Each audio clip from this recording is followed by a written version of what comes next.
your audio.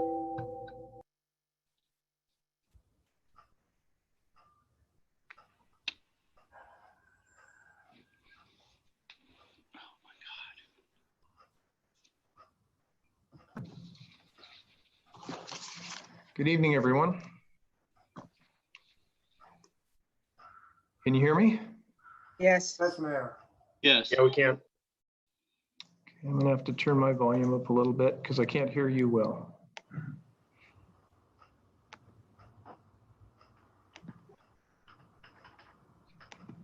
Councilmember Bangs, you have backlight, and so I can only see a portion of your face, and that's, there we go. I got you. Thank you. So do we have everybody? Okay.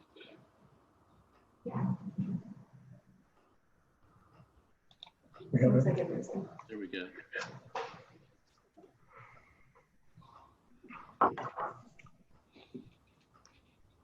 Okay. I'll call the June 11th, 2020 regular Des Moines City Council meeting to order. And will Councilmember Martinelli please lead us in the Pledge of Allegiance? I pledge allegiance to the flag of the United States of America, and to the republic for which it stands, one one nation, nation, under God, indivisible, indivisible, with liberty and justice for all. Thank you. Let's see, Councilmember.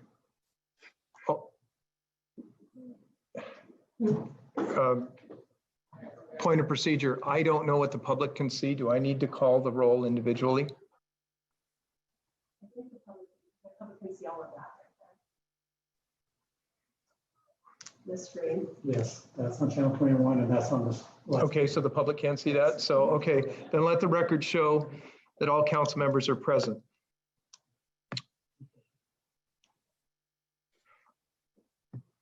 I have a few opening remarks to make tonight. And then we have quite a bit of city business. So I'll start with this real quick and then take us into city business. And we will have public comment tonight, and then council member comments and committee reports, anything like that. We are going to move after the city business because much of the city business is time sensitive. So we continue to work under the Governor's Open Public Meetings Act proclamation. At this time, we're in phase 1.5 of Governor Inslee's phased approach. Our council meetings will continue to be held virtually.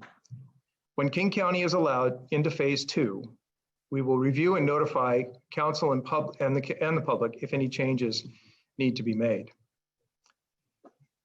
In the light of the horrible events in Minnesota, the city will be reviewing its policies relative to accountability. A number are already in place, and I'd like to make some remarks concerning recent events surrounding the police use of force and accountability. We've been shocked by the events captured on video recently showing the death of George Floyd. This and other recent events around the nation has caused some of us to think about how our city provides police services and what, if anything, can be done to improve our police department. First, I want to say my observation has been that we are fortunate to have a well-trained, well-disciplined police department serving our community. The department continually strives to fulfill its mission of relentlessly fighting crime with trust and care. Many of you know that our police department is state accredited. Just last year, our police department achieved a reaccreditation. This is something that happens every 4 years. As with any professional accreditation, a tremendous amount of work must occur to achieve this distinction. For law enforcement accreditation, there are 137 standards covering 18 main areas. The Des Moines Police Department received a perfect on-site assessment, which occurs with less than 20% of all accredited areas. Currently, only 48 Washington state law enforcement agencies are accredited out of nearly 300 departments in total. Recently, a social media campaign called 8 Can't Wait, created by a police reform group, began encouraging followers to initiate inquiries into their local law enforcement agencies. A number of citizens have relayed a template of these requested policy changes to some of our council members and to our police department leadership.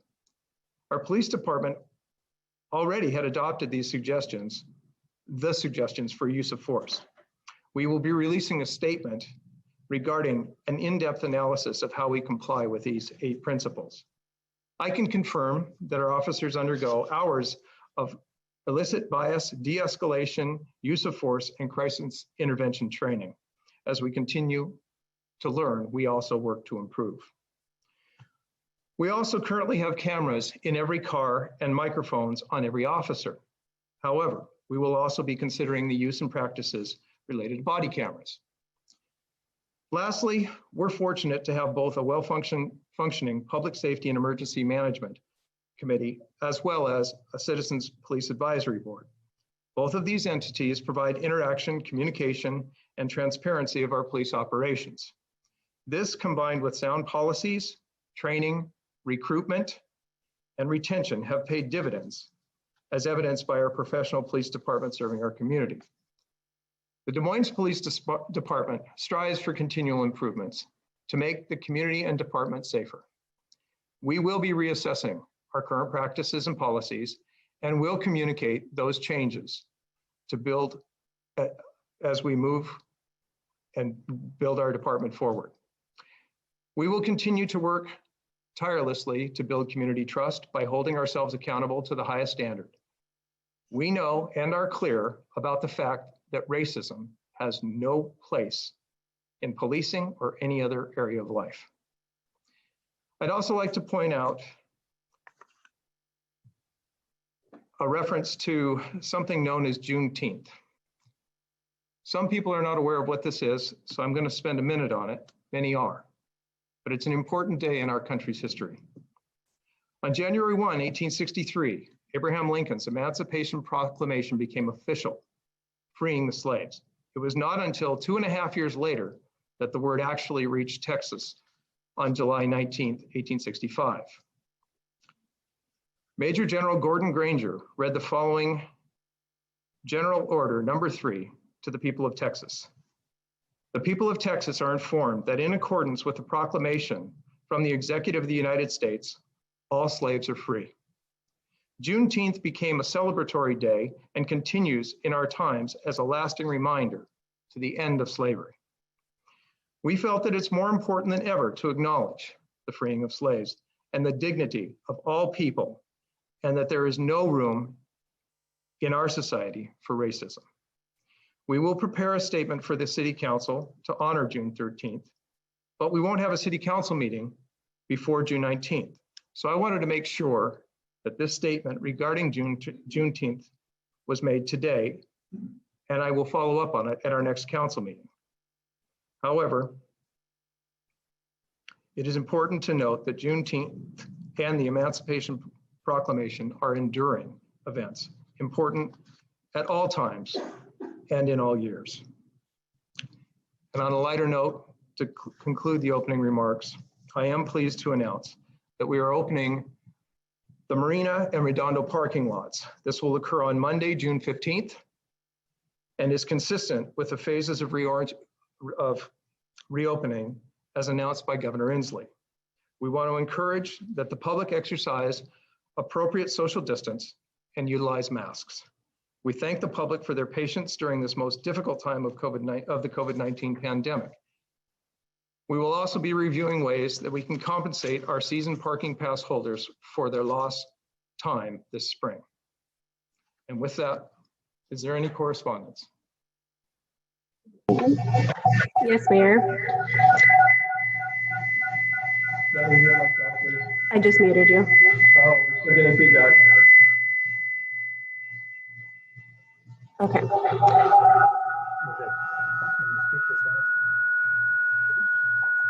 CHI Franciscan announced that Highline Medical Center is changing its name to St. Anne's Hospital. Jonas Quilts ask the council to take action in support of Black Americans. Pat Nardo donated $500 to the EATS program. I'd like to thank Pat for that, as a distinguished veteran that he is, to still support his band of brothers. I think that's a cool thing. Councilman, I just wanna acknowledge that. Mahoney was talking. We also have several comments from the public. Again, I'll read the name and the subject of the comment into the record. Regarding small business grants, Jason Bliss and Betsy Sproger wrote in. Body cams, Jerry Buxton, Diana Carbonaro, Terrence Allquest, and Katie Bliss wrote in regarding those. Kayleen Moon wrote in regarding senior concerns. Regarding the interlocal agreement, Valley SWAT, Yoshiko Matsu, Siley Grace Matsu, and Catherine Bashkoff wrote in. Bill Scott, Bill Schatt wrote in about police concerns. And regarding Officer Bamer and Darrick, Bonnie Taylor wrote in 2 emails. Beverly Walker and Jessica Vick wrote in. And that concludes the correspondence. Now we have 3 people waiting to speak. And I'll admit Karen. Well, let me explain. Oh, At sorry. this time, we'll take comments from the public. Comments will be done via Zoom, and those wishing to speak need to have made arrangements with the city prior to the start of the meeting. So rather than me calling their names, since you'll be letting them in, Mhm. please announce who they are when you bring them in. I just let in Karen Steinhaus. Karen, are you out there? I am, thank you. Okay, you've got 3 minutes. Oh, thank you, okay. Mayor Pena and City Council members, City Member Michael Matthews. Thank you for allowing me the opportunity to provide public comment on this format. I realize the risk to public health has placed us all in elevated circumstances of concern for the well-being of ourselves and our loved ones and our fellow Des Moines residents. As such, thank you for also creating an alternative space where we can provide and receive public comment according to Resolution number 1409, a resolution of the City Council of the City of Des Moines, specifically Des Moines City Council Rules of Procedure, Section 3, Council Procedures, subsection Rule 20, Rule of Business and Public Comment, Scope of Comments, to the subjects on the current agenda. My comments will reflect the content of my email to the City Council, Mayor Pena, and City Manager Matthews, dated June 8, 2020, wherein I requested you to consider current marina rules for the City of Des Moines. I provided a relevant link to Rule 10.1, establishing regulations, fees, and enforcement procedures for the Redondo Park parking lot, pages 26 through 27, specifically hours of operation and enforcement of fines. I'm requesting that you, me, and my neighbors stop putting up with neglectful enforcement of the marina rules. A squad car has always come if requested, but this is by definition reactive and retroactive. Complaining amongst ourselves is only going to get us so far. I'd like to get some meaningful, responsive accountability on our city council and city management record. I don't have to tell you this, but it seems to me that we tolerate violators in the parking lot become entitled to disrespectful behavior. Likewise, when the Redondo residents tolerate poorly designed retroactive enforcement of these same rules by a representative council, we too risk allowing ourselves to be disrespected and the council to become unaccountable to us. I'm pretty sure this is not what you had in mind when you accepted the positions you are in. Yes, COVID is an issue.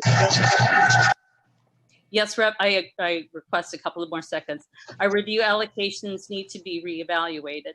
I haven't personally reviewed the city budget yet, but I'm sure I can get someone to do that with me. Yes, I know that planning for better enforcement takes time and effort and fiscal allocations.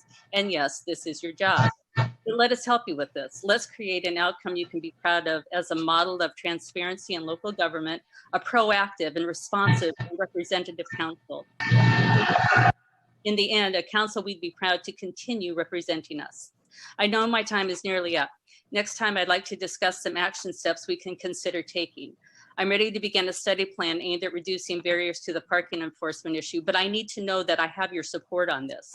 I hope you are ready to partner with me and with other impacted residents towards effective enforcement and problem solving. If not, why not? Thank you. Thank you. I will now admit Rick Johnson into the meeting. Rick, can you hear us?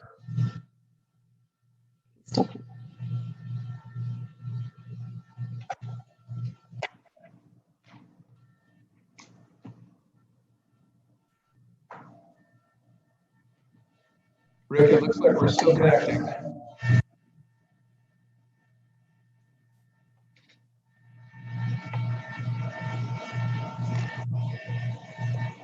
I think we have you. Are you there?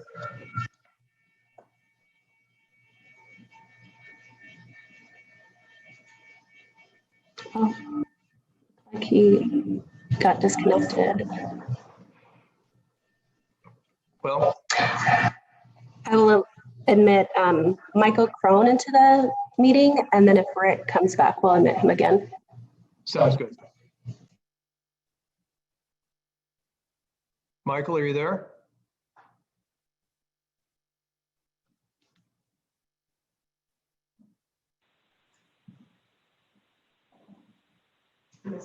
Michael, can you hear us?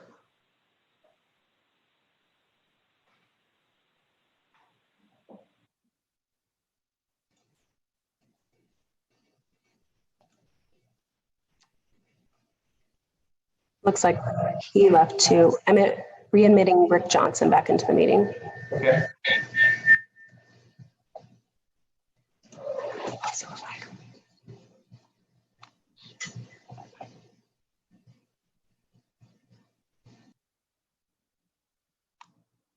Rick, have we got you? I think you're on mute, but I can see you.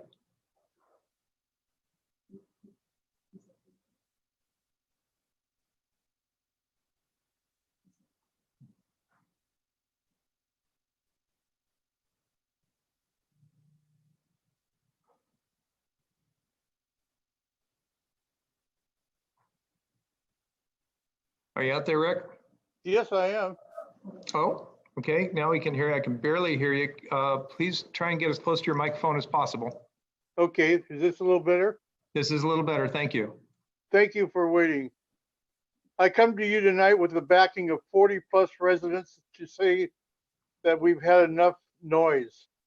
Kids in their cars and motorcycles racing up and down Redondo Beach like it were a racetrack, with loud mufflers, blaring music, doing donuts in the middle of the streets and parking lots.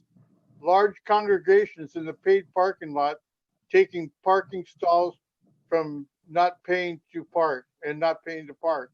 What good is a paid parking if it's not enforced?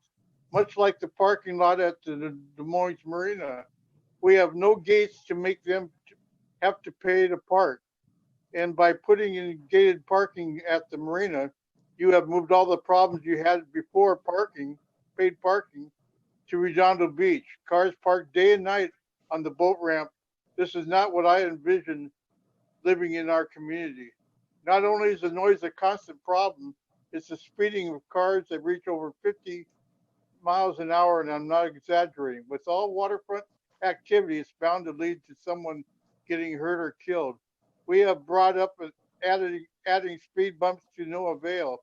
Something needs to be done to control traffic on Beach Drive. The high rise at 287th Place has done more harm than good. Now on both sides of 287th, they get the noise from the cars who slow down for it, then race away from it. I asked for a speed reader board over a year ago on Beach Drive to no avail. Des Moines has a city ordinance, I've been told. Why not use it? What good is it if it's not posted? I'm asking the city to post signs of the city ordinance on signs already used and not adding additional posts disrupting our waterfront view. I am also asking to add a noise ordinance code sign with the code, the fine in dollars levied on those who break the noise ordinance. Signs need to be posted at both ends of Beach Drive and in each direction at 287th. Also posted in the parking lot and along at Redondo Way and Southview Drive. The residents have put up enough with speeding and noise. We deserve better, quieter community. I'm looking forward to working with the city to end the noise that's affecting not only residents, but our visitors too. Thank you. Thank you. Were we able to get that other person back? They didn't call. Okay, they didn't call back. Well, so at this time, we don't have anybody in our queue left to address us. So with that, I will move us forward into our administration report.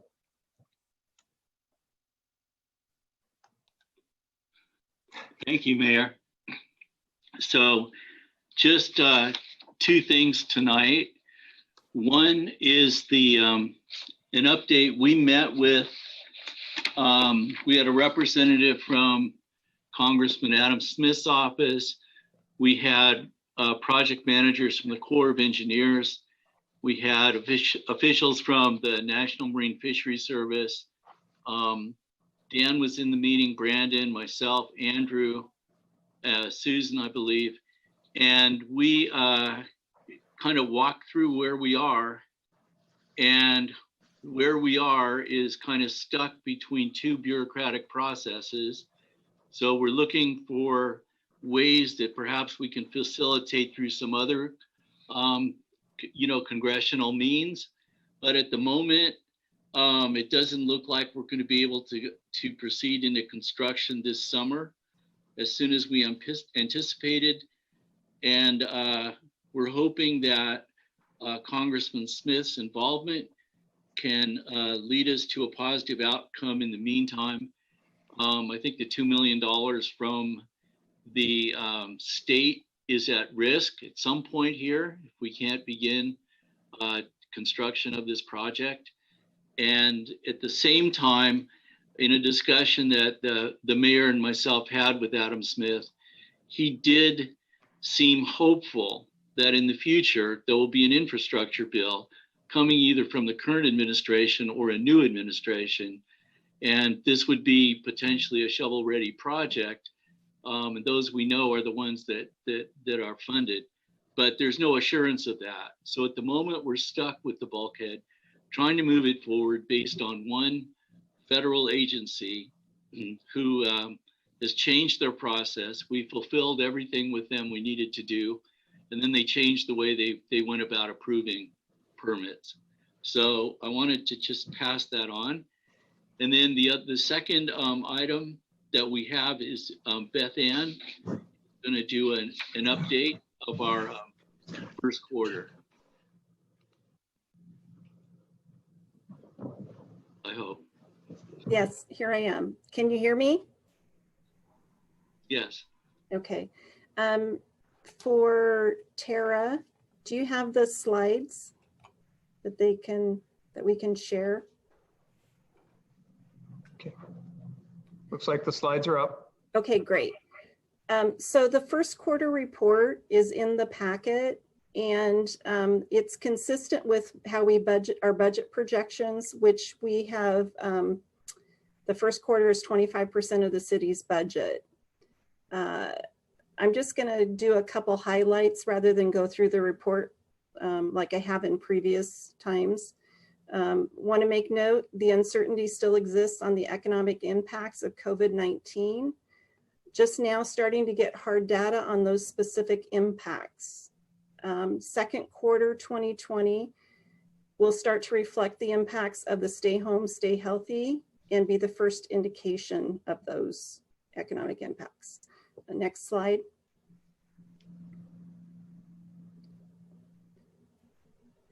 So one of the things that's significant in the general fund is our sales tax data. And so the report includes the money that we've received from Department of Revenue through March 2020. But because there's a lag in receiving money from, it takes 60 days, the numbers are for our January sales for our businesses.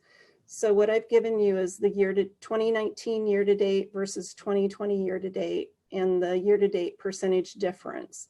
So even for the first quarter of 2020, we're seeing an overall decrease of about 9.1%. And of course, the first category, construction, it is cyclical. And so from Christmas to January and February, it is normally down a little. So then the most recent numbers that we have are May 2020, which are March sales. And as you can see, we're actually seeing an overall decrease of 14.1%. You go to the next slide. This week, King County Economic and Revenue Forecast presentation to the Puget Sound Finance Office Association for the tax year 2020, and the brackets due to negative percentages. They're estimating for 2020 a 30.02% decrease in taxable sales for the county, and 27.73 annual a decrease in King County local and optional sales tax forecast.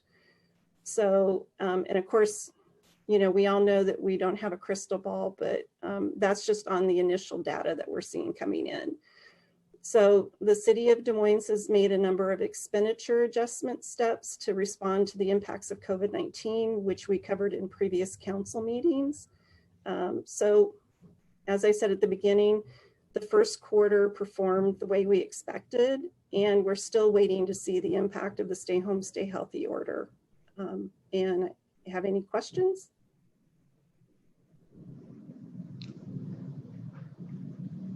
I can't, okay. I am not seeing any hands up, so.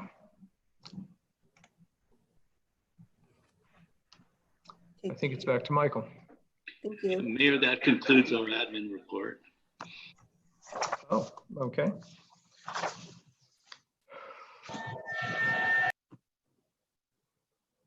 Okay. This takes us forward to the consent calendar. Okay. There we go. Item 1, approval of vouchers. Item 2, coronavirus emergency supplemental funding program. Item 3, Woodmont Landside emergency repairs, CIP budget amendment and property acquisition. Item 4, interlocal agreement for SeaTech Airport, Sustainable Airport Master Plan Environmental Review and Analysis. Item 5, interlocal agreement, Valley Special Weapons and Tactics Team. Item 6, Port of Seattle Economic Development Agreement. Item 7, Four Cultures Grant Acceptance Arts Commission. Item 8, 2020 Surface Water Comprehensive Plan Update, Consultant on-call agreement task assignment for engineering services. Item 9, U.S. Department of Justice Justice Assistant Grant Fiscal Year 2018 and 2019 MOU revisions. Item 10, Draft Ordinance Number 20-032 related to business licensing or licenses and amending DMMC 5.04.020, 5.04.030, and 5.04.040. And that concludes the consent calendar, Mayor. Is there a motion to approve the consent calendar? So moved. Motion made by Councilmember Nutting. Is there a second? Second. Was that Councilmember Buxton? Councilmember Buxton, second, yes. Thank you. Does any council member wish to remove any items from the consent agenda? I just have a question for Tim George. Item number 10 has to deal with business licenses. And seeing as though I have 4 business licenses in the city, I don't know if we need to remove that or I need to recuse myself from voting on that. I just needed clarification for that. And I'll be asking the same question for the new business on the on our sheet today too. Yeah, thank you for asking that question. This is a general code that applies equally to all business owners in the city. You don't have a specific interest in that other than you own a business. So the conflict of interest rules in our Des Moines code as well as state law would not apply. So you are entitled to vote on this. Thank you for that clarification, sir. A question. Councilmember Buxton. I'm not sure if I should pull or ask a question. I wanted a little clarity on item number 5, I believe. Valley Special Weapons. So probably pull it. Okay, let's go ahead and pull that. Thank you. Okay, anyone else? I think Councilmember Harris is speaking, but he has his mute on at this time. Sorry about that. I have a question regarding item number 4, the SAMP ILA. I have a question for the city manager. Is there any discussion with Brian, with Burien and CTAC about asking for a full EIS now rather than waiting for the EA to play out? Because there may be some discussion with that, Councilmember Harris, why don't we just pull it and come back to it? Okay, thank you. Okay, so we have pulled items 4 and items 5. I'm not seeing anyone else indicating that they have anything to pull. So let's go ahead and vote on the remaining items.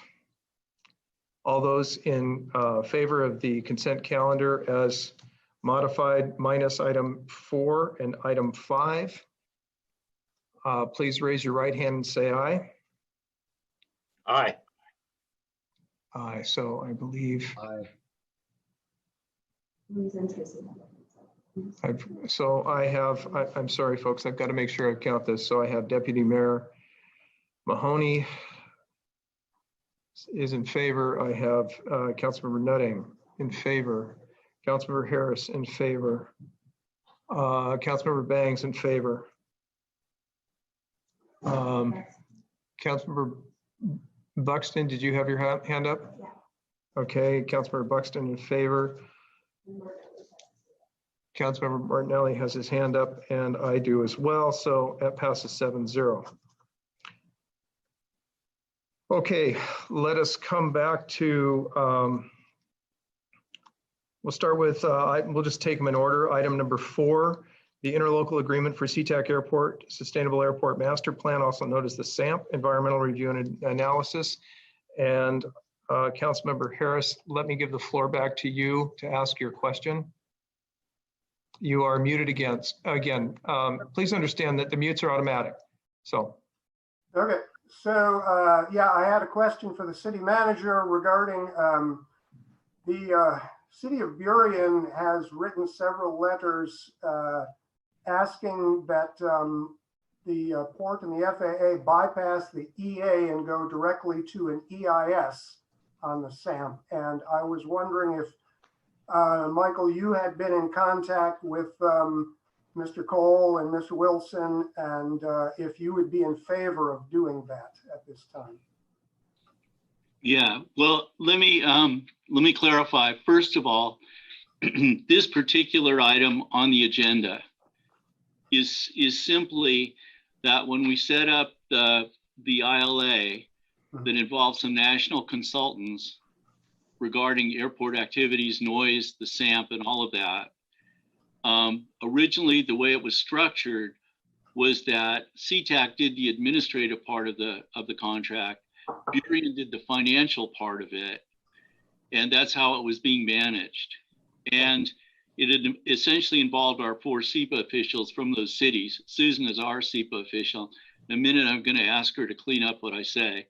But the thing about it is that So at CTAC, there was a really great planner, has been a friend, very positive guy, Steve Pilcher.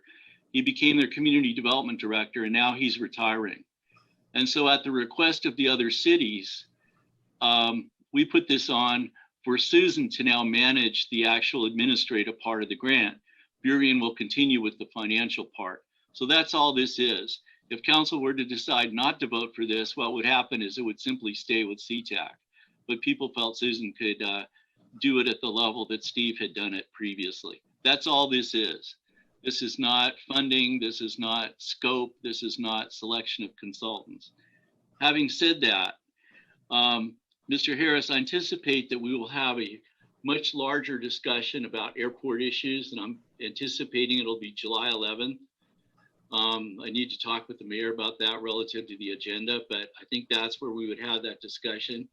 We have participated in being very, very critical of the way the airport is going about doing the SAMP by trying to identify near-term projects.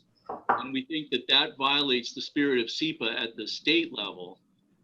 At the federal level, we've been awaiting documents to see what environmental track the airport is going to take with the FAA.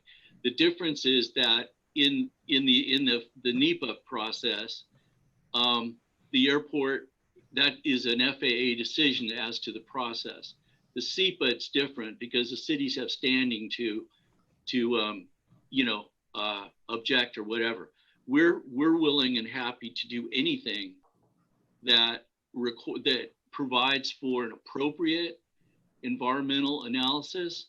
And I think it would be good at some point, or you've already read, there was a scoping letter sent by the city to the port, and in which we defined our concern about isolating this to near-term projects.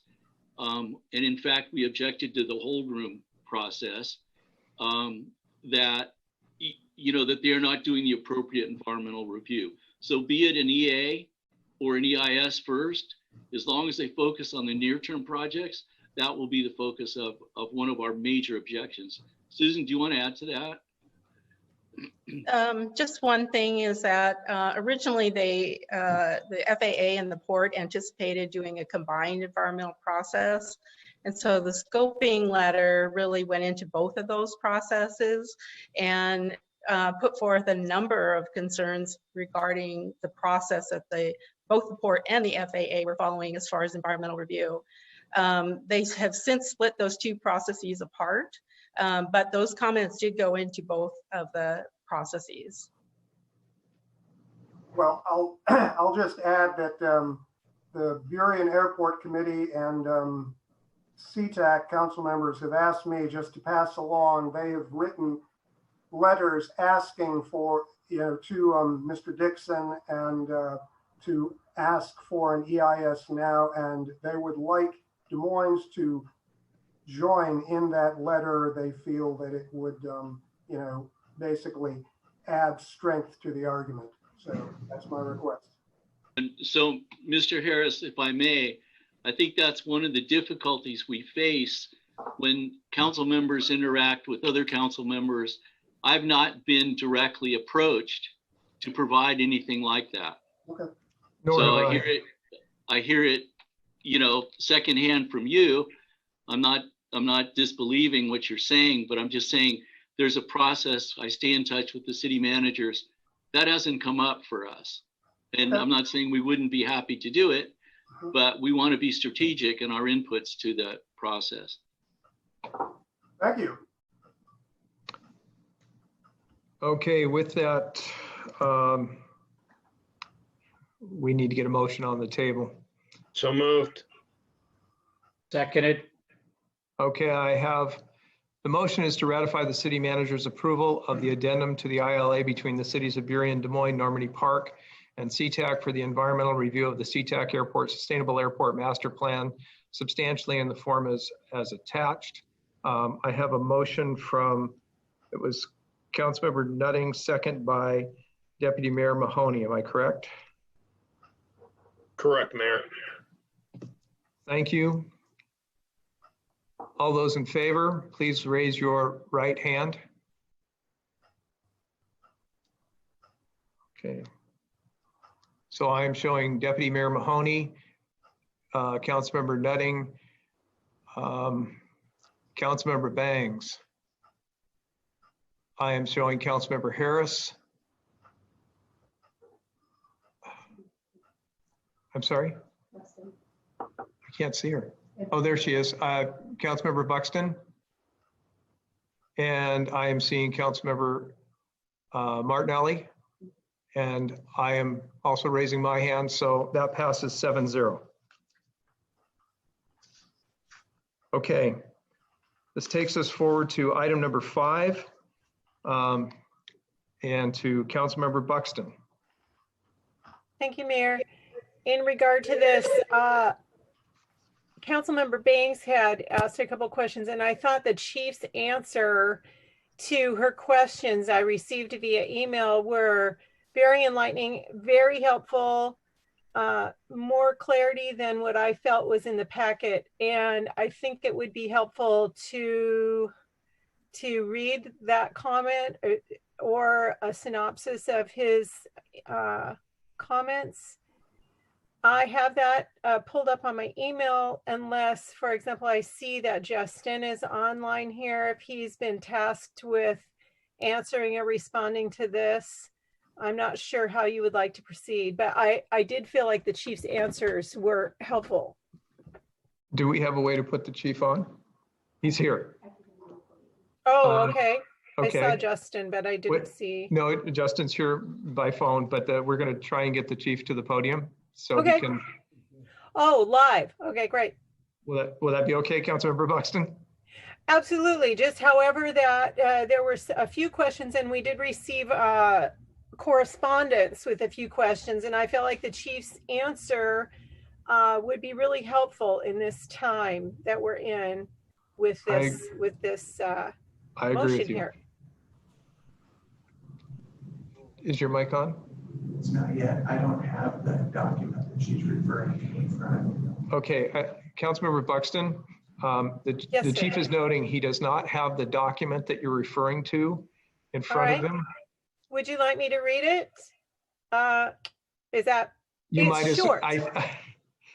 Trying to work this out. This is relatively a new path. Please read it. Yes. I think that would be the most efficient way to do it.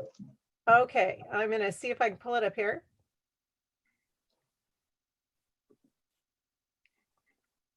Okay, here we go. The city of Des Moines has been signed on as a part of SWAT since 2007. Up until last year, we had never put any members on the team. Thanks to the leadership of Michael Mathias and Mayor Pina, we decided to put 2 members on the team last year. The team needed to update the interlocal agreement because most of the mayors, city attorneys, and police chiefs have changed, and the agreement has not been updated for several years. What we're requesting is that all agencies involved what all agencies involved are doing right now. It's just updating the document. This was a request made by the attorneys for the WCIA, you guys can, anyway, and they are in full agreement with it. The $20,000 covers equipment and training for our officers. We generally use the team 1 to 2 times per year. With our addition of the street crimes team, when COVID is done and we can do proactive work, I anticipate the number of calls for assistance will increase. This is due to addressing violent crimes and criminals to keep the city safe. There is no cost at this time due to our relationships. That answered, I believe, the questions that were written in via correspondence and also Councilmember Banks. And I think it does a good job in answering what most any community member would be concerned about. Let me ask the chief if he wants to add anything to that. Do you mind? Councilmember Buxton? Absolutely. Chief Thomas? Yes, I'm open to answer any questions. What Councilmember Buxton read was accurate and what I wrote and sent to the council members. Okay. Well, seeing no hands. Oh, I'm sorry. I do see hands now. I see Deputy Mayor Mahoney and Councilmember Harris. So we'll start with, as I saw them, Deputy Mayor Mahoney, and then we'll go to Councilmember Harris. Thank you, Mayor. I thought your comments at the beginning of the meeting were very pertinent here. And I think we all can agree that this isn't exactly the greatest timing. But even if racism was fixed today, we can't deny the fact that we're going to have crime. And we've had it in the past few years. If you might recall, Highline College had that potential shooter there. And we've had a few drug houses, et cetera, where these types of specialty were required. And as being charged with being responsible for their community's public safety, we need a tool in our tool belt like this. I think the police force, the city, and the city council will be going through the process of evaluating our measures. But this type of item, or this type of a group, is very important to the policing model. I know that we need to be sensitive to this at this time, but we also can't be reactive, and therefore I'm going to support this. Thank you. Thank you. See, Councilmember Harris. Thank you, Mayor. Unless there is some sort of, time crunch here, I would like to make a motion to move this to the June 25th consent agenda. It's not that I'm against this in any way, shape, or form. It's just that I have a lot of questions. I got 5 emails on this, which is 5 more than I usually get on any consent agenda item. And I would just like some time to be able to study what SWAT does for the city a bit. And again, I hope it can wait 2 weeks.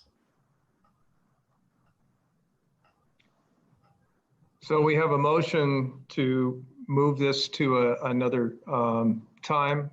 Is there a second? Second.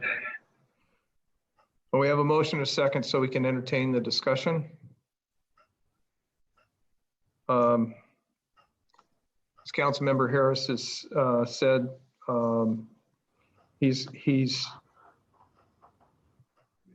interested in moving this forward. I'll start the discussion, to be honest.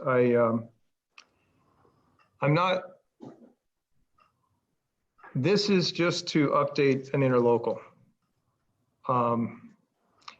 And I think it's appropriate that we take care of this business as is in front of us. It's just cleaning up the interlocal. The fact is, we are part of this. And whether we really, regardless of how we feel, I guess is what I'm trying to say. The city of Des Moines is south of an airport and backed up against Pack Highway. We're a city with many doors. We have doors on the water side. We are north and south and west exposed. We have issues with sex trafficking. We have issues with drug trafficking, gang activity, and other violent activity. Those items exceed our individual agencies' ability to respond and respond safely. And, the function of our involvement with a team like this is to ensure that everybody around stays safe. Because this is just an updating to the ILA, we are already part of this. I don't see the advantage of putting this off by an additional period. I saw the hand of Councilmember Bangs, and then I saw the hand of Deputy Mayor Mahoney. He said no. Okay, I'm sorry. And before I go to Councilmember Bangs, if I may, I would like to ask one more thing to conclude my comments of the chief. Can you explain how often is this used and how? Yeah, I can give three quick examples that have happened just in the past few months. The first example was yesterday afternoon. Our SWAT team and the members of our department were called to the city of Burien for the purpose of arresting a homicide suspect. The homicide occurred in the city of Kent, just down the hill. So the SWAT team responded to Burien, set up with the proper tactics and personnel. When the suspect realized he had no choice, he almost immediately came out and peacefully and safely surrendered. A few months ago, the SWAT team was called to our city down off 16th Avenue in the Woodmont area to also arrest a homicide suspect. Once again, the team was utilized and that suspect was safely taken into custody without incident. And then around the first of the year, I can't remember the exact date, we had a terrible crime in the city of Des Moines. A young lady was raped at gunpoint, and the suspect videotaped portions of that rape. We were able to identify the suspect. We called out the SWAT team, went to a location just off Pacific Highway South, utilized the SWAT team, and safely took that suspect into custody without incident. I think with the resources, the tools, the tactics, the negotiators, these are taking extremely dangerous suspects into custody with the least amount of force used and de-escalation tactics with our hostage negotiators, which are part of the team. Thank you. I will now go to Councilmember Bangs. Your mic is muted, Councilmember Bangs. No, thank you, Mayor. I think first I want to say I can appreciate anyone emailing in, given the most recent horrible incidents that have been happening on video in this country. I think based on what Councilmember Harris has said, wanting to have more time to study what the SWAT team actually does, I think it was very well pointed out by the chief what actually happens, and each situation is very different. So it's not cut in stone exactly what will happen. I have seen people concerned about militarized weapons and military type vehicles. And I'm not in favor of extending this, but I am in favor, Mayor, City Manager, Chief Thomas, in having an open forum at some point in time where citizens can come in, of course, practicing social distancing, so that they can actually ask these questions and be able to get the answers, because really all of these emails that we're all getting, they're probably around the same concerns, right? The same sensitivities we're all feeling. But I think it's something that the city should actually entertain, so that those people can have an opportunity to ask those questions. Listen, being on the Public Safety and Emergency Management Committee for all those years, along with some of my other council members, we have probably one of the best police forces I have ever dealt with. And I've been to New York, I've been to Georgia, I've been to California, I've been to a lot of places. And I would say de-escalation training, you can't compare. I think your officers and your sergeants and your every single level of the organization that we have here has in mind the citizens that they protect, which is a far cry from many of the other cities. So I'm not in favor of extending it, but I am in favor of this city really taking time to engage our citizens in some type of forum where they can ask these questions, because this stuff going on is not going to go away. And you see these police every day, and they're not all bad apples, but it doesn't matter. You see what goes on every day in these videos. And in this city, thank God, we're not that, but we certainly have to talk more about what we're not and what we are. Thank you. I see Councilmember Martinelli's hand. Thank you, Mayor. I'm also not opposed to this, but I understand Councilmember Harris's point about wanting to extend it 2 weeks. So my question is to Chief Thomas.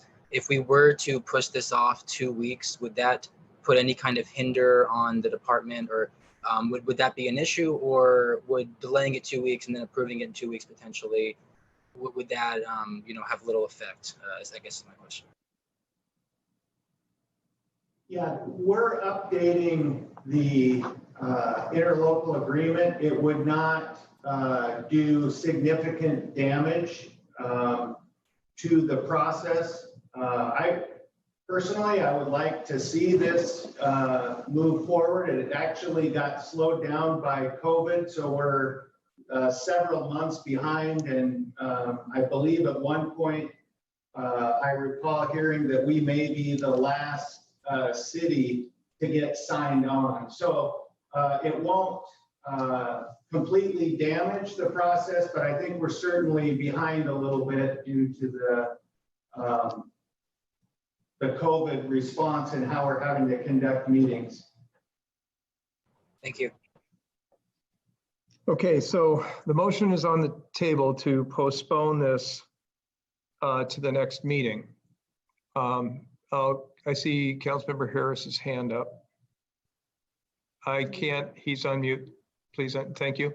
Okay, so as I tried to say before, I have no objections, about the public safety or the merits of it. I just did not get answers to the questions that I asked, which are at least partially economic. I'm trying to understand why, among many other things, that's why I wanted to put it off, why we need to change our status at all. In other words, why we couldn't just go on the way we've been going. Because normally when these kinds of things are brought up, there's a motion, a suggested motion, and then the alternative if it doesn't go through. And there was no alternative in the packet that describes, what dire consequences might ensue. So I just want a couple of weeks to understand what, the mechanics of this are. Has nothing to do with the value of the services they provide. Thank you. Again, this is an updating of the ILA.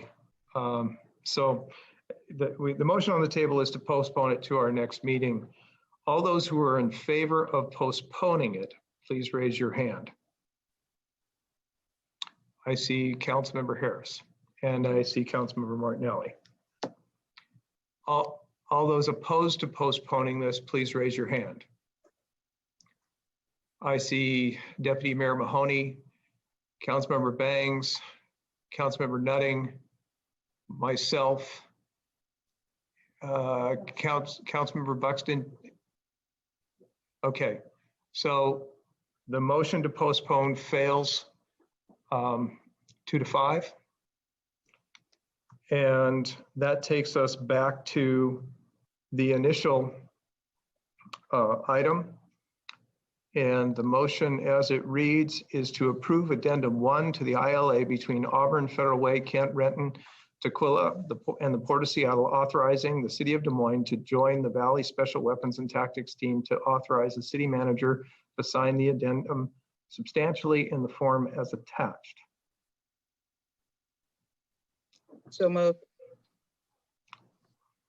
Okay, I have a motion by Councilmember Bangs, second by Deputy Mayor Mahoney. All those in favor, please raise your right hand and say aye.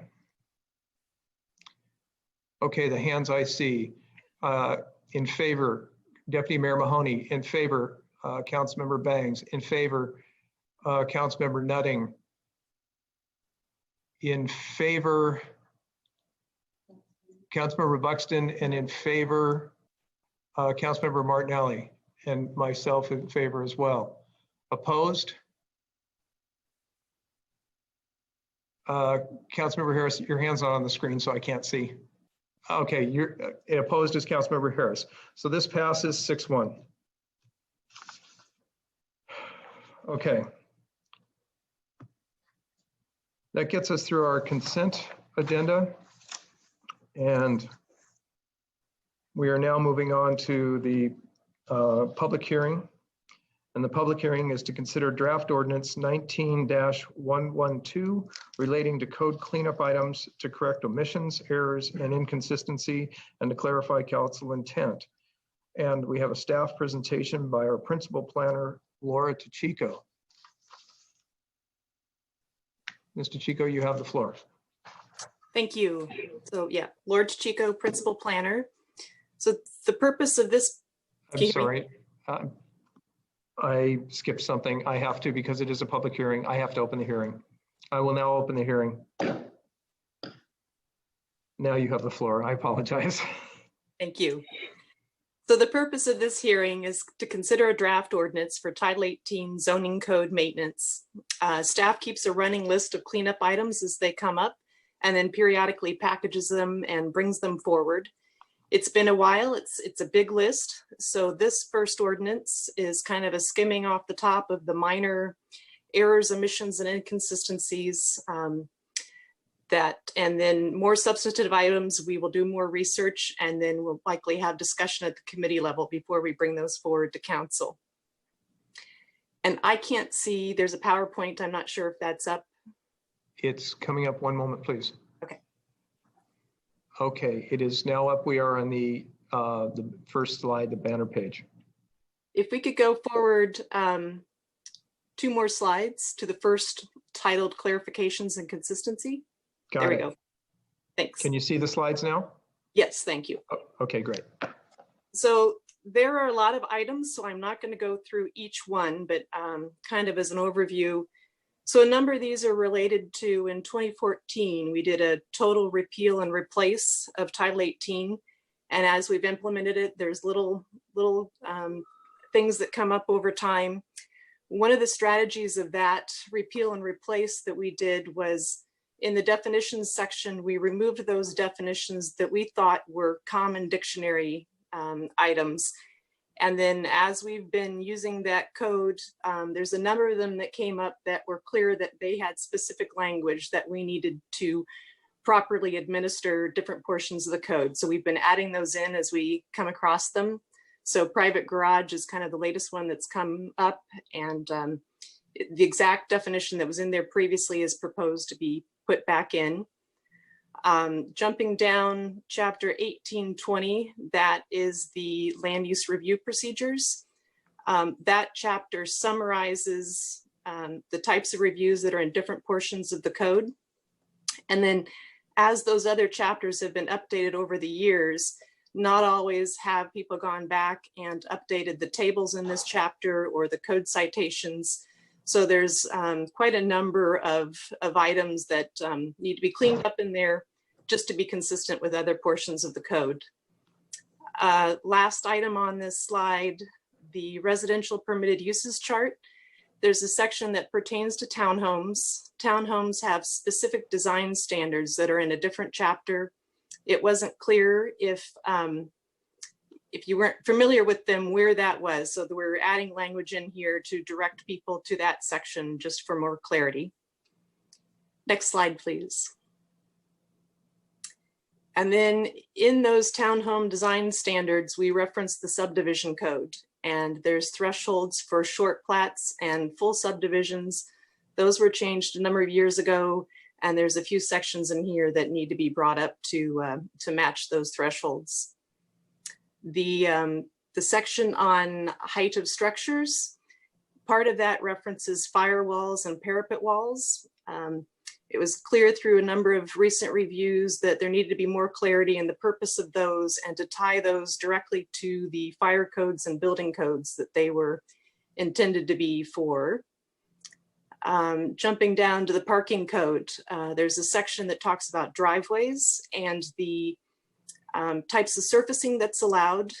since that section was enacted, we have updated our drainage standards and we have provisions for low impact development regulations. And so we're adding some additional flexibility in there so that we can consider other types of surfacing like wheel strips that might be have lower impacts. The 18250, the recreational marijuana chapter, there's no changes to where those uses are proposed. But since that chapter was implemented, we've updated some of the names of the zones that are in that geographical area. And so these changes are just to make sure that that chapter is consistent with the naming structure in our zoning map. And next slide, please.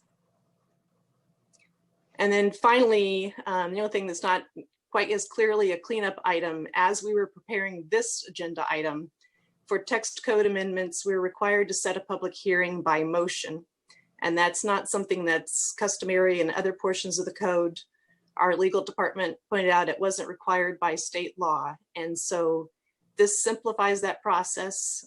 It's still a public hearing. It still requires all the same notification and comment periods that a public hearing would require. This just streamlines that a little bit. Next slide, please. And so that concludes the staff presentation. We will be in the future bringing forward similar ordinances for other titles. We have lists running for each title that Least Plain administers. So we'll be doing similar to this. So for this portion, the suggested motions are here and staff's happy to answer any questions.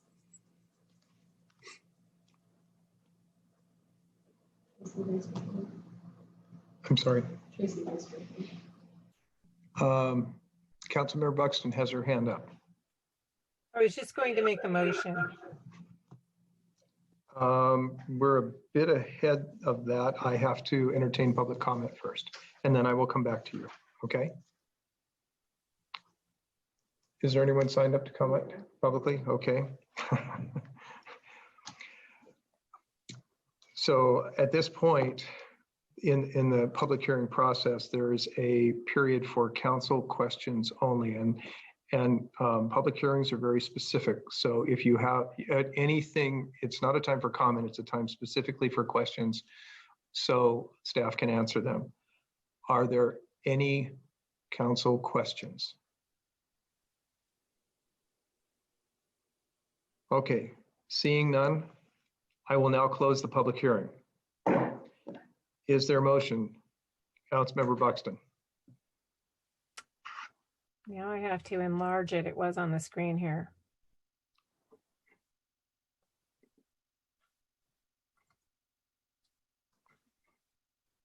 Thank you for your patience. I move to suspend Rule 26A in order to enact draft ordinance number 20-032 on first reading. Second. Motion made by Councilmember Buxton, seconded by Councilmember Nutting. All those in favor, please raise your right hand and say aye. Let's see. I am recognizing, let's see, Deputy Mayor Mahoney. I see Councilmember Harris. I see Councilmember Nutting. I see Councilmember Martinelli. And I see Councilmember Buxton. Councilmember Banks. Councilmember Banks. Okay, I've got you. No video. Okay, thank you. And I also am in favor of that. So that motion passes 7-0. Mayor, if I can just chime in here for a second. The draft ordinance is 19112.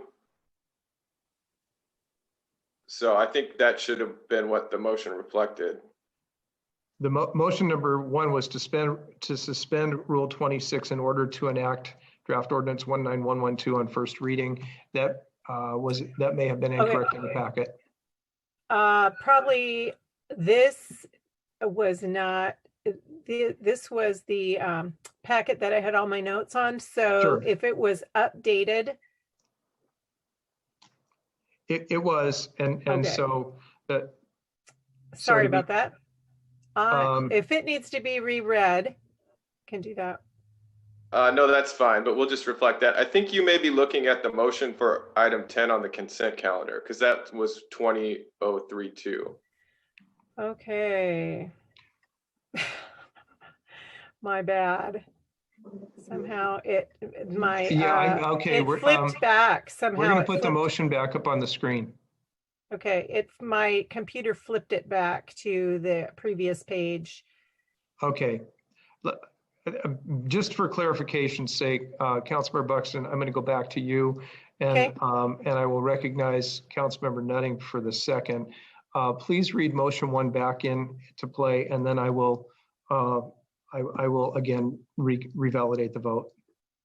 Okay, motion 1, I move to suspend Rule 26A in order to enact draft ordinance 19-112 on first reading. Councilmember Nutting, do you second still? Yes, sir. Okay.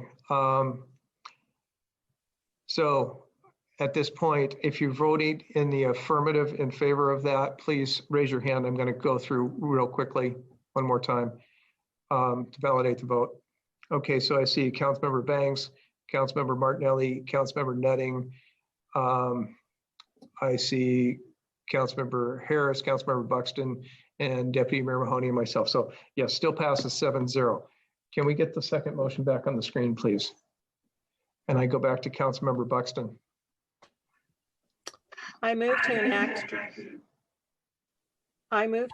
draft ordinance number 19-112, amending chapters 18.01, 18.15, 18.20, 18.30, 18.52, 18.60, 18.190, 18.200, 18.210, and 18.250 DMMC to correct omissions, errors, and inconsistencies and to clarify City Council intent. Second. Okay, I have a motion made by Councilmember Buxton, seconded by Councilmember Nutting. Is there any, okay, I've got a series of hands up. The question is there any further discussion? Are the hands up for discussion? It's my only question. I see a hand up with Councilmember Buxton and one with Councilmember Bangs. So, and Councilmember Nutting. Okay, so I will, let's see. I'll start with Councilmember Bangs. Sorry, Mayor, that was to approve it, so I have no discussion, no questions. Okay, let me ask the question one more time. I'm sorry, folks, this stuff does get a little bit entangled. Does anyone wish to make a comment on it at this time? Councilmember Nutting. I just want to say on the record that the only reason why I didn't ask Tim George to, if I needed to recuse myself from this due to my construction license in the city is it's just cleaning up code. It doesn't affect me in any way. And just cleans up code and wording in the code. So that's all my comment. Okay. Councilmember Harris. You're muted, sir. I apologize. It tells me that I'm not muted, so It's okay. Don't worry about it. So I just wanted to thank Ms. Tejico for her presentation. I found it extremely helpful. Cheers. That's it. Okay. Any further comment? Seeing no hands. All those in favor of the motion, please raise your right hand and I will call out the hands I see. Okay. Sorry. I see Deputy Mayor Mahoney. I see Councilmember Harris. I see Councilmember Buxton. I see Councilmember Nutting. I see Councilmember Martinelli. I see Councilmember Bangs and myself. Okay, this passes 7-0.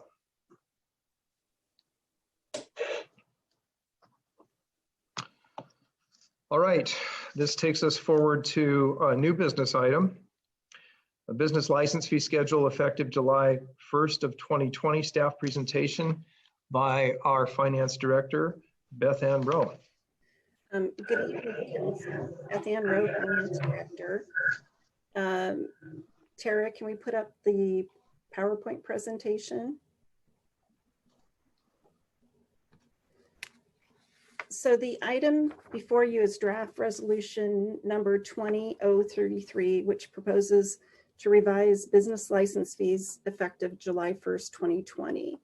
Many cities charge a flat or tiered fee for general business licenses, and those are designed to recover admin costs of registering the business. And as we said before, this change is proposed to be effective July 1st, 2020.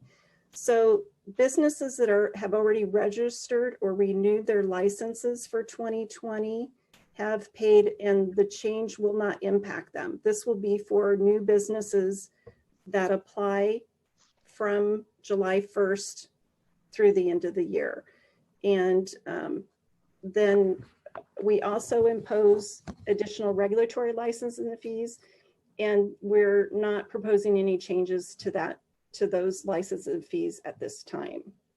Next slide. So the update to the business license fee schedule, last council meeting, council approved the interlocal agreement for File Local, which is the payment portal that we're implementing to provide businesses to apply for a business license and to pay their business and occupation tax.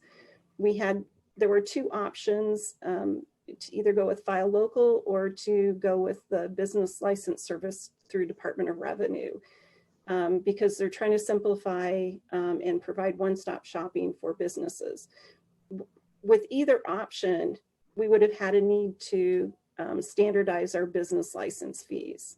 So the proposal is the initial general business license fee for businesses located inside the city of Des Moines be $75, and businesses physically located outside the city of Des Moines but engage in business within the city limits is $100. In renewals, the businesses physically located inside city of Des Moines is $75 and outside it's $100.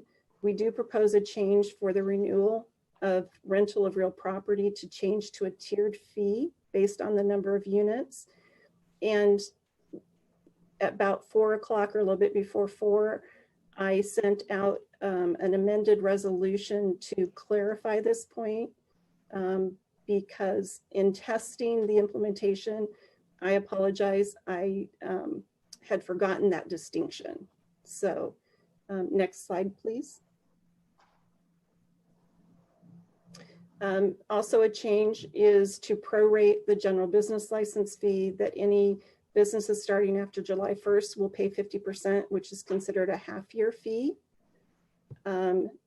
Change the penalty for late filing of business licenses to a flat dollar amount of $25 when 30 days late, $50 for when 60 days late, and $100 when 90 days late. Currently, our penalty for late filing is $100 after they're 45 days late and they have to start a new application. So, and then we also propose the elimination of the discount rate for first-time licenses, able to accommodate this in the programming for File Local.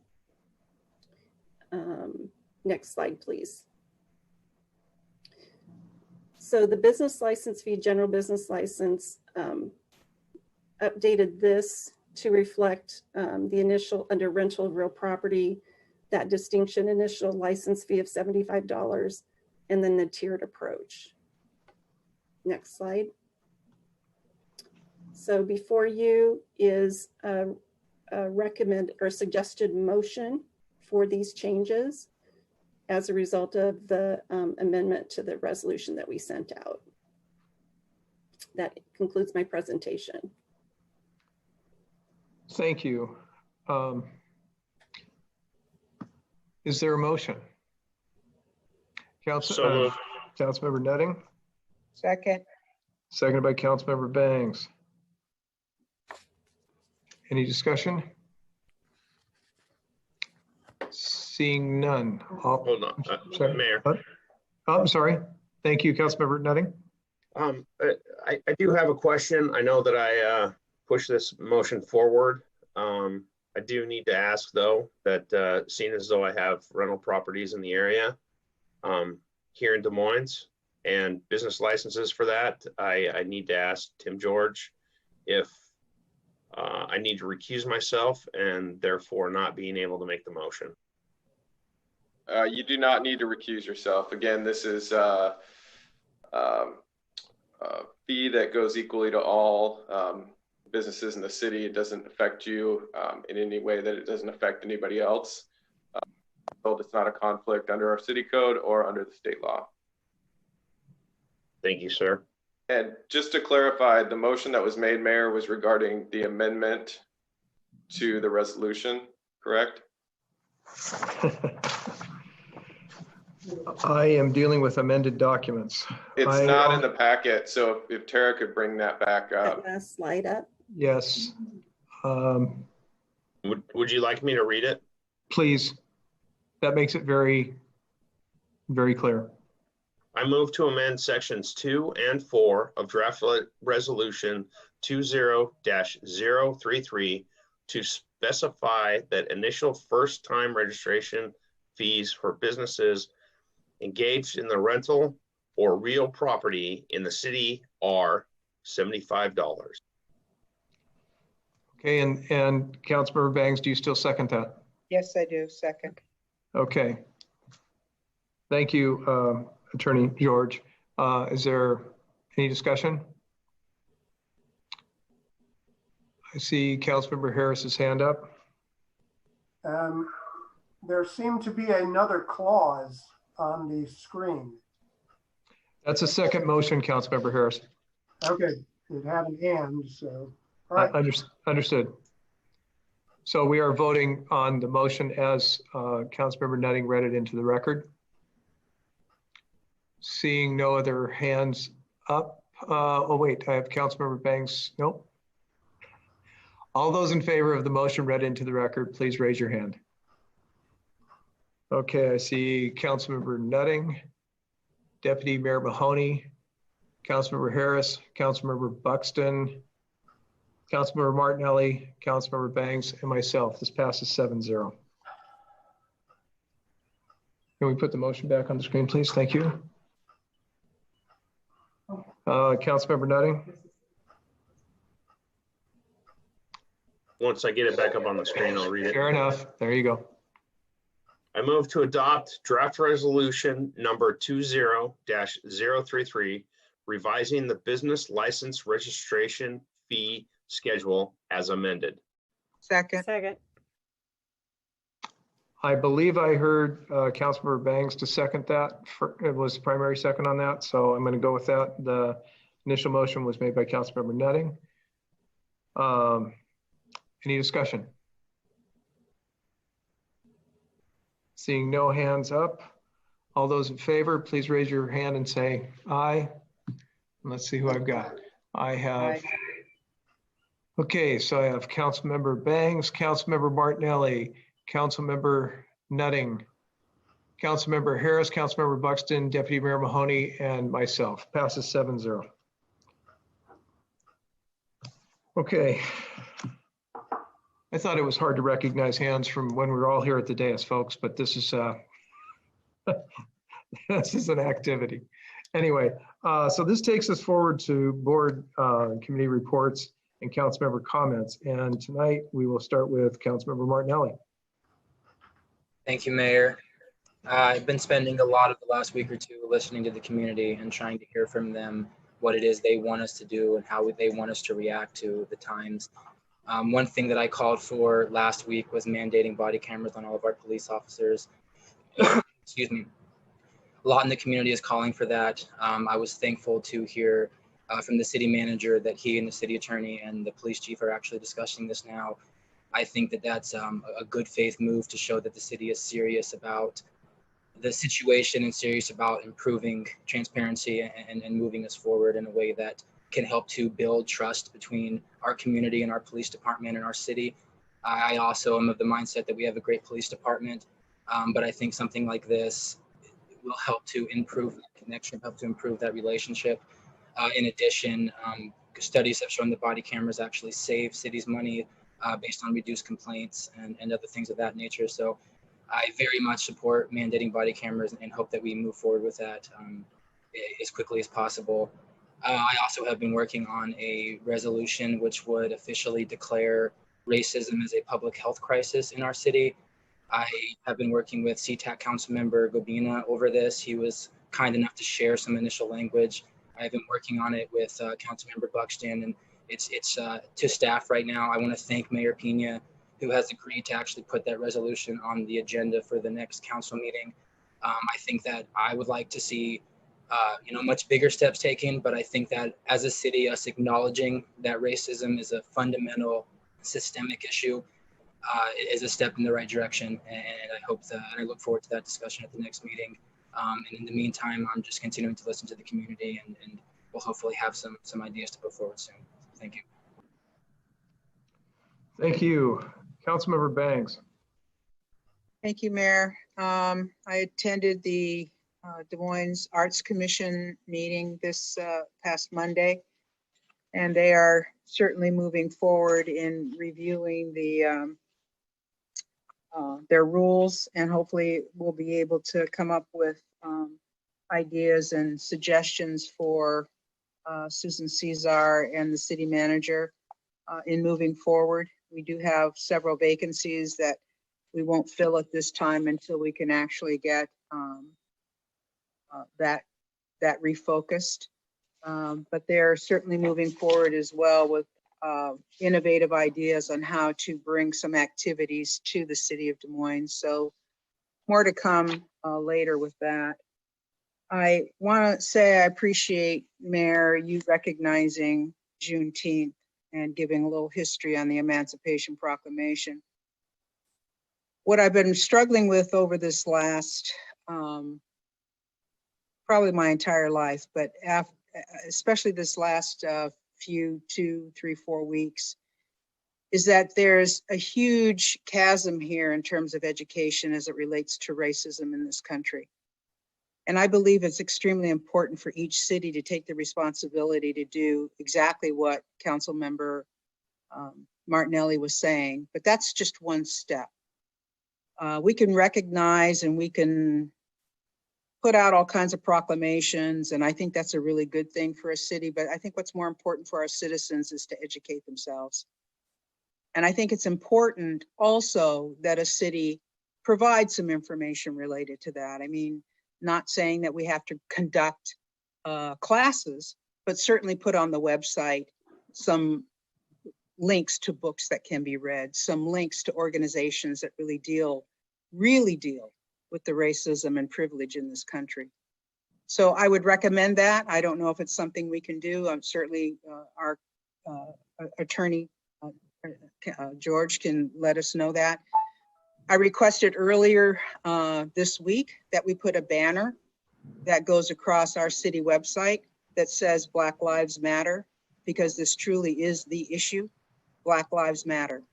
And in that peaceful protest that Councilmember Mahoney and I walked on the 2nd, and it's not my first, probably won't be my last, but I'm telling you, it was extremely heart-wrenching, regardless of how peaceful it was. So I'm asking that we do something more to help our citizens truly understand what's going on. And that's not to say that many don't. They certainly do. And I commend those people who have reached out and talked about it.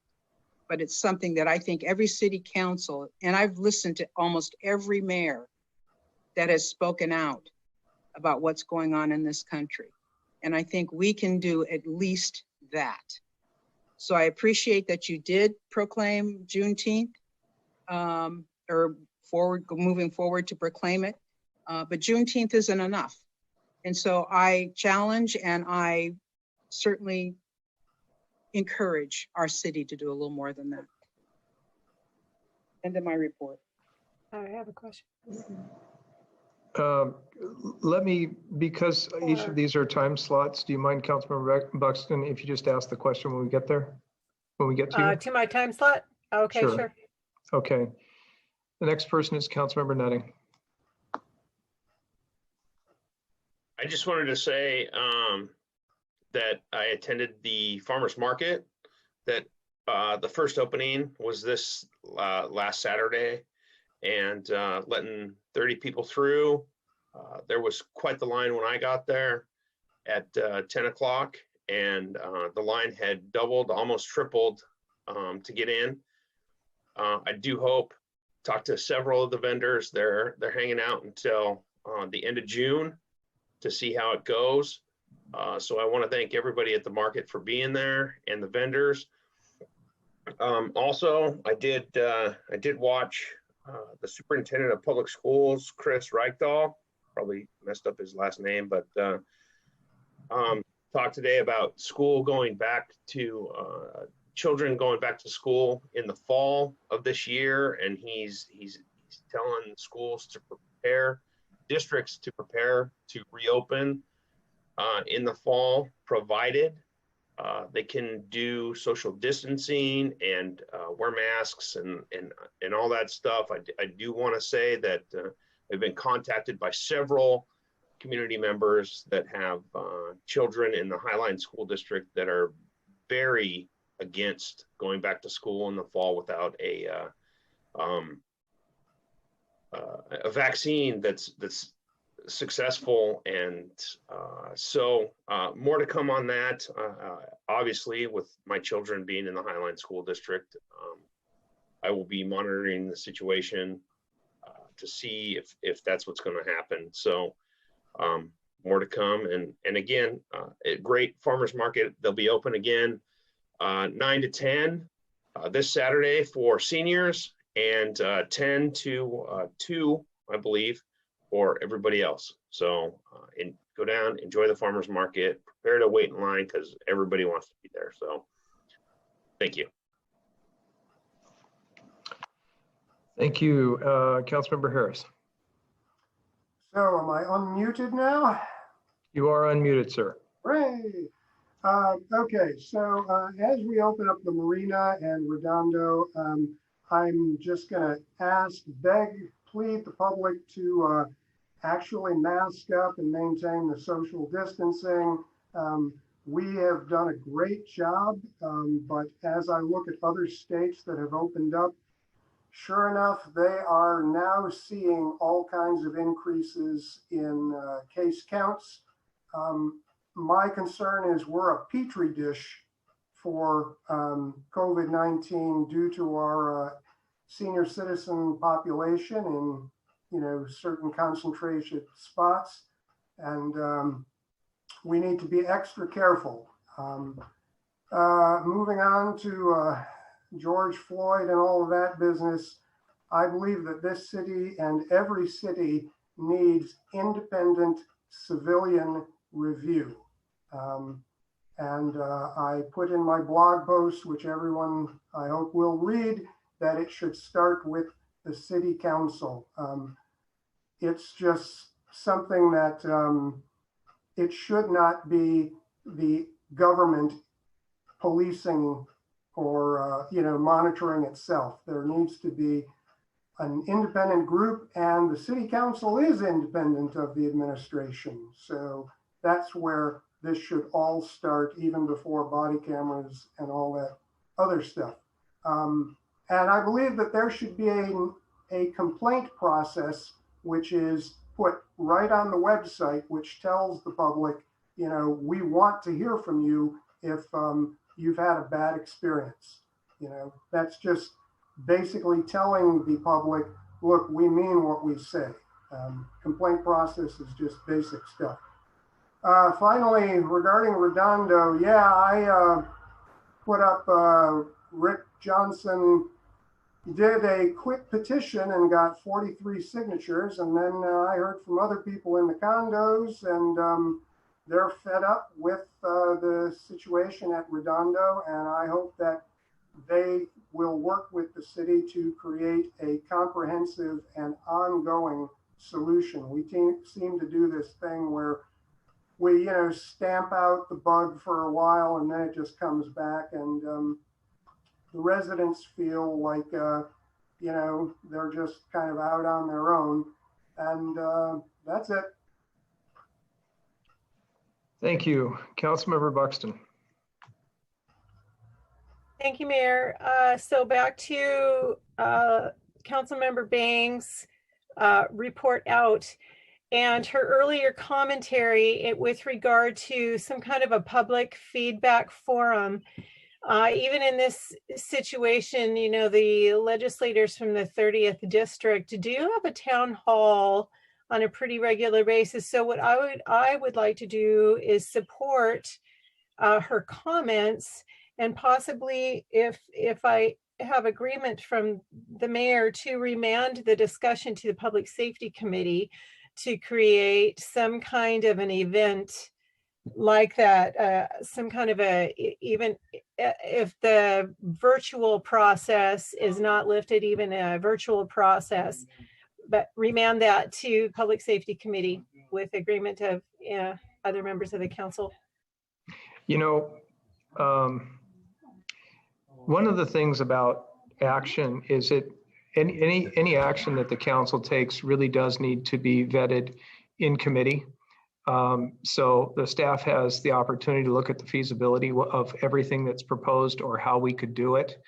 And we could get input also from the three council members on that committee, as well as from the staff, and then they could bring it to the council for a broader discussion. And that really is the best way for the city to determine its course of action.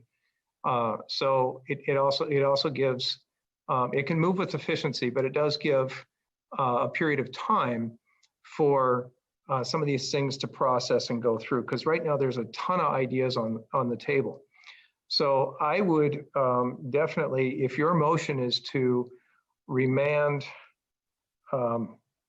our action and strategy around the reviewing discussion or public town hall. Yeah, to public safety. Actually, is our attorney, Tim George, still out there? Yes, he is. I could use a little help with how we would describe this as you've been listening, because I think it should go to committee. And our committee meetings are due to start soon, very soon. So, well, yeah, so the mayor item on an agenda. And so if you're supportive of this, essentially you could put it to the committee. We're hoping to have our committees start meeting at our next council meeting. And we're also going to be working on committee work plans. So that would be appropriate for the Public Safety Committee to consider. Point. I guess what I would ask is that it seems to me like, again, there are a lot of ideas out there, and I would like those ideas sent. I respect Councilmember Bang saying it's not enough. Well, but I'm not quite sure what you had in mind, although you did name a few things. If those ideas could be sent to the city manager, and we can kind of he can get them to the staff to put them as kind of an agenda with multiple bullet points for consideration. And then I'd like to see this go to the Public Safety Committee, because I think it's the appropriate place for it to start. I would be willing to second that motion to send it to the Public Safety Committee. So I have a motion by Councilmember Buxton, seconded by Councilmember Nutting. And again, I'm all in favor of moving it to public safety. If no one has any objections, again, I don't like us to do motions in comments, but this is the right. We haven't framed this, but we have ideas that need to be vetted, and the best place for them, I think, is the Public Safety Committee. So I would say that we remand this topic to committee and council. The ideas that you may have, please either email or have a discussion with the city manager, and I will be following up with him. But this will give a chance, since they are putting together work plans, a chance to frame this as a topic, because we do need to look at this very seriously. Councilmember Buxton, that that went outside your time. Can you summarize the rest of your report? You're muted at the moment. I was not going to give a report tonight. I had a statement or a letter to read that should not have taken 4 minutes. I apologize. This was something that came up while I was listening to Councilmember Banks. So I did have a plan for my report time today. So I'm going to leave it to your discretion if you're going to allow me that or not. How long do you think it's going to take you? About 3 minutes. So you're asking for council indulgence. I would have to respect the will of the council. Councilmember Buxton is asking for 3 additional minutes. Is everyone okay with that? Yeah. I see 2 thumbs up, 3 thumbs up. Councilmember Buxton, you have the indulgence of the council for 3 minutes. We did have a motion and a second on the table. Did the council agree to remand it to committee, or was that your job? It's been remanded. It was, okay, It great. has been remanded. All right, thank you. It's not something I needed to call a vote on. All right, thank you. Okay, tonight I have a couple of routine pieces of information that I could share during this time, but instead I would like to share a piece of my life. For the last few weeks, I've diligently searched for voices in my community that could inspire me, give me courage, and help me to think carefully through this crisis. Along the way, I'm being uncomfortably reminded of the mid-'80s. I was in my 20s and I was in a cult. It was an authoritarian, closed society dependent upon absolute submission to authority. The cute sitcom, The Unbreakable Kimmy Schmidt, is funny, but it also gives me a little bit of PTSD. All I have to say is I didn't inhale. In order to effectively recover from this era in my life, I had to unpack all of my most cherished paradigms about relationship, community, God, my eternal future, and countless societal norms and ideas. It was the most frightening and daunting thing I have ever done to this day. I had already distanced my biological family, and now I was losing all my friends, my God, my future, and almost my marriage. But here I sit. It was doable.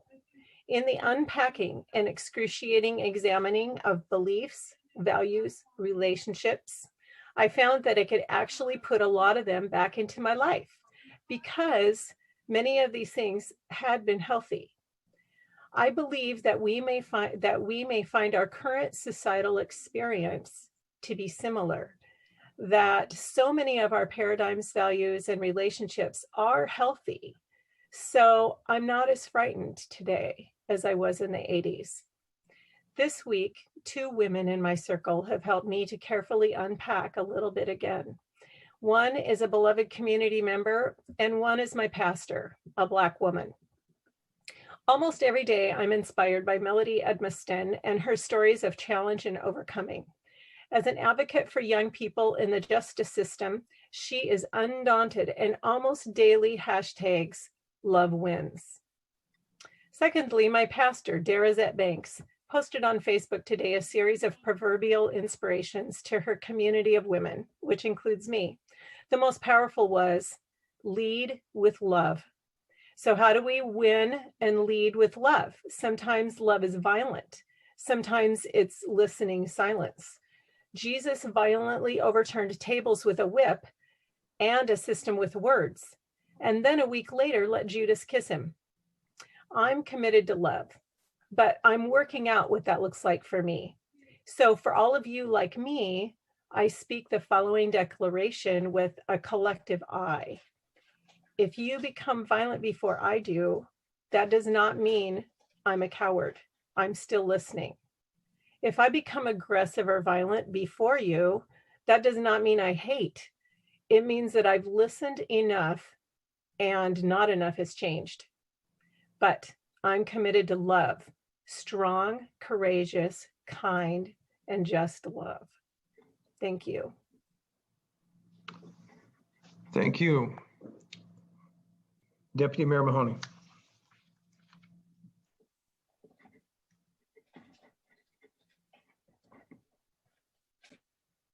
Thank you, Mayor. I just wanted to remind people that I kind of wish I would have went behind Councilmember Nutting because the lines at the farmer's market.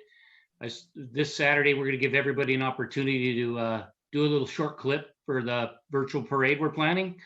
And a reminder that anybody working on one, June 20th is your deadline to get in.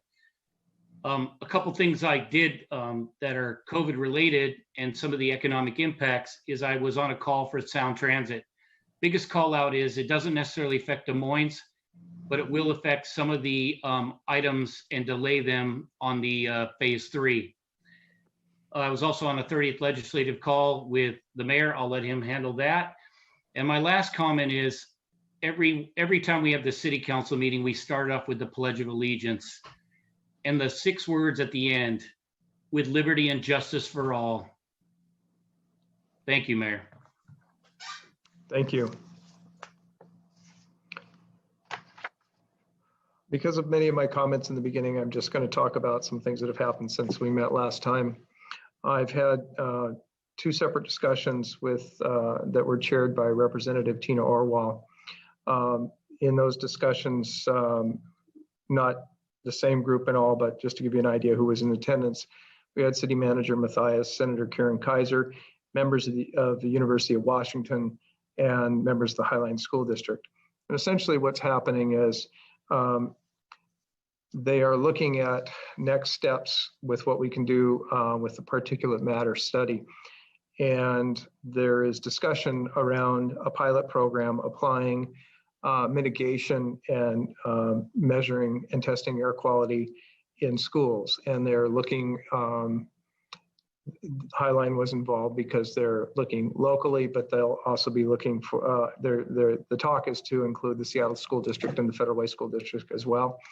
So this is very much in its early stages. There are challenges with funding any of this activity, primarily because there's not a lot of money in the budgets these days. So anyway, but we have 2 great champions on our side with Senator Kaiser and Representative Orwell. So I was also invited and met with the owner of Anytime Fitness, along with Deputy Mayor Mahoney and Councilmember Nutting. The reason that I think this is significant is this is a business in our city that only wanted to give us an idea of what they are doing to ensure the safety of all their customers. And this business owner is doing an outstanding job. All the machines are definitely, 6 feet apart. She's got elements that would allow her to do exposure tracing. I mean, she's really done a knockout job. And it doesn't guarantee anything, but what she's done is put the appropriate safety measures in because her customers matter. And so does her business being here in the city of Des Moines. It was an impressive tour. I, like many others, attended the opening of the Des Moines Farmers Market. The team that puts on the market worked well with King County and has worked well with the city. There was someone down there monitoring the number of people going through and so forth, and I think it was frustrating to some. There were about 800 people that went through the market, and there were about 100 of them that came without a mask. And the market was there to hand out masks to those who didn't have them, but they went through all 100. So that was kind of an interesting thing. To echo some of my other council members' comments. I mean, folks, we're not out of the woods. So please be safe, use the hand sanitizers, wash your hands, do all that stuff, wear a mask, and social distance. I pointed it out at the last meeting, it's been pointed out again. we have a lot of retired people in our community, and we have done very, very well. I really would hate to see anything change. And then the last thing, yes, I did participate in the 30th District's Democrat calls. I mean, it was just a check-in. I didn't have any specific detail I was going to bring up from that. Deputy Mayor Mahoney, did you have anything that you thought you should? Okay, it was just a general check-in, and so it started late. There was a couple folks that couldn't make it and so forth, so it was pretty lightly attended. Anyway, and that concludes my report. Well, Council, that takes us to the end of our meeting. Our next meeting is scheduled for June 25th, and I am looking for a motion to adjourn. So moved. Second. Motion made by Councilmember Nutting, seconded by Councilmember Bangs. All those in favor, please raise your hand. Okay, I'm recognizing Deputy Mayor Mahoney, Councilmember Harris, Councilmember Buxton, let's see, Councilmember Bangs, Councilmember Martinelli, Councilmember Nutting, and myself. Okay, we are adjourned. Be safe, everybody.